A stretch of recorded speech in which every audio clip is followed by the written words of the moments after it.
હજુ તો ઉનાળો શરૂ પણ નથી થયો ત્યાં તો રાજ્યમાં જળ સંકટના ભણકારા વાગવા લાગ્યા છે। રાજ્યના 55% ડેમમાં માંડ 10% પાણી બચ્યું છે, જેના કારણે પાણીની તંગીના એંધાણ વર્તાઈ રહ્યા છે। રાજ્યના 203 ડેમમાંથી 113 ડેમ ખાલી છે, કેટલાક ડેમો સુકાવાની તૈયારીમાં છે અને જળાશયોમાં માંડ 10% પાણી છે, જ્યારે 65 ડેમોમાં 10થી 50% જેટલું જ પાણી બચ્યું છે।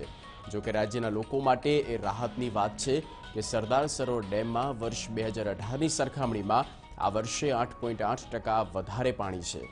સરદાર સરોવર ડેમમાં 9460 એમસીએમ પાણીની ક્ષમતાની સાથે 4.305 મિલિયન ક્યુબિક મીટર પાણી હતું। 2018ની 1 માર્ચે સરદાર સરોવરમાં 3472 એમસીએમ પાણી હતું, જે આ વર્ષની સરખામણીમાં 832 એમસીએમ ઓછું હતું। કચ્છ, સૌરાષ્ટ્ર અને ઉત્તર ગુજરાતની સ્થિતિ ગંભીર છે, કારણ કે આ વિસ્તારમાં આવેલા ડેમો માત્ર 18% ભરેલા છે। મધ્ય ગુજરાતમાં 17 ડેમોમાં માત્ર 56.39% પાણી છે। દક્ષિણ ગુજરાતના 13 ડેમો 8624.78 એમસીએમ ક્ષમતાની સામે માત્ર 32.94% ભરેલા છે।